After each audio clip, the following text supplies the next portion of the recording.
Dahil iti agundaway mga ka-JCQ ket intiman Amuen, iti kabarbaro bayad center, iti San Nicolas, Ilocos Norte, masarakan iti barangay 5, San Nicolas mga kaibigan. Daytoy ket iti doorbab mga ka-JCQ. Iti Amuen, ken no kasanoy iti panangiput up ni Ma'am Phemy mga ka-JCQ. Yes, this is our first branch here in Ilocos. Kung ako mangem adda sa baling ilipayan nga adda Castuina. But this is my first ever branch in San Nicolas. Ma'am, anya dagiti services nga maipaay tayo karagiti agbalin customers tayo, ma'am? Actually, this is a convenience store nga adda aminin. One-stop shopping command. We do cater all the financial services such as remittance.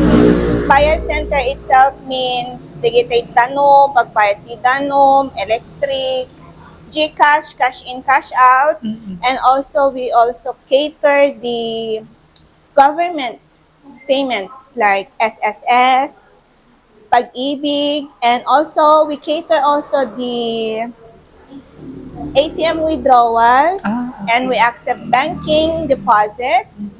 We are partners with different banks like BPI, PNB, Metro Bank, Union Bank, Land Bank, and also BDO. Yes, yes. Actually, I've been trying a lot of business. I am an owner also at Mama Suguil in Batak City, wherein we cater the auxiliaries in Batak. There is snacks in Mariano Marcos State University. And then, because I live abroad, this is for everyone, that I can also convince my fellow balikbayans and fellow OFWs actually for the remittances also to more easier and trust us to service them. Digitay relatives da. Nga agpawit dati kwarta, instead of mapandati sa Bali, they can also come here in our office. We can help them. Kasi talaga mo pa ako, hindi ko magkakaroon kaya ng business. Not really, but because this is my, actually I work in the bank in Hawaii. So just like merge lang kuma the career. Let's try.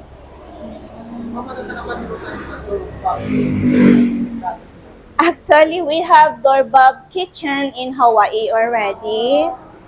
And then doorbab means not because in English means vigorous eating, right? Doorbab is just like for fun with my daughter. Awan mo panunutan min nga nasaysaya at kunam kuma, but it's just a unique name. If you sounds like Ilocano, doorbab. You know, doorbab. But in English name, door, read daw, ni Bobby. So, doorbab means is a way of business to cater our services.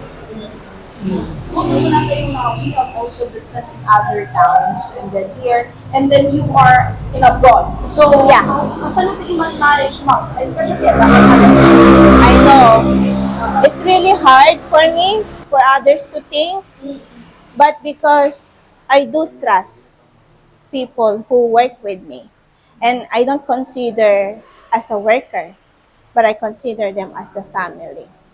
Kasi no pamilya ko na, intact kayo. So, DJ lang ti kastak. Pagpuunak pa amesa. Because we are not related. My employee are not related. Talok lang ti pagpupuunak kun pag nagnegosyo ang amesa. Qualification, ibagada, I'm so strict. Qualification being employee with me is education, syempre. GMRC. GMRC is the best for me that I consider. Dati, amunak nga sumbatan, but in a nice way, and dati pakasurwan mi nga duwa. Because no, kautom taabot ko na ta boss mo, katmadi, sakahan nga agreak nga employee, katmadi. So we are exchanging ideas, and knowledge, hangko nga bukbukudan. Ti kayat ko agbin naon kami, kasyay. Ag tinulong kami tayo, so where we gonna get funds? Nuhang kami ag tinulong. No matulungan iso nang matulungan na mo. Ano na nalibati ang templo, ma'am? Like, ang sarang ko, ma'am? Narigat.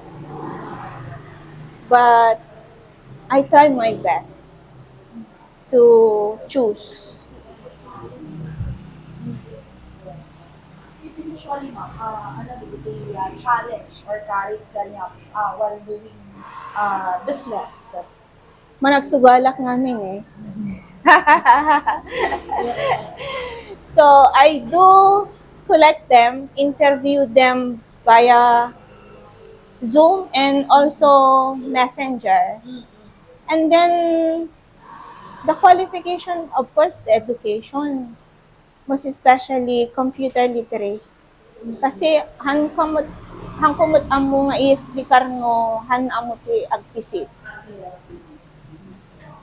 What about challenge in business, ma'am? Challenge in business, as long as you do things that you like and you love, you can do it. Because if you do business, nga pamarang lang, and you are not hands-on, I think success is not there. But you have to be hands-on. But sometimes, di ba, related to downtime, how are we dealing with those kind of... If I do downtime, kunam, te agislo, Yes. I convince my fellow balikbayans. I talk to them. I market them. Because Mama Su is not only that they deliver meat in schools, but we do caters, that's why. So, mostly my clients is balikbayans. So, no, ibaga ni balikbayan nun, there is a trial nga service nan, may ibaga nan tumatindi kabagyan nan. So, kasyayak. Tulungak digiti empleyado nga adda maulwanda. Hanla nga digiti magna nga mapan ito, connecta shop. Ma'am, malaksi dito, kay alon sapay, dito sa activities mo, matutulungan mo, and everything mo. I will take it personally, keep it that way. But I do have a heart to help others because I grew up with nothing. And I know how hard it is.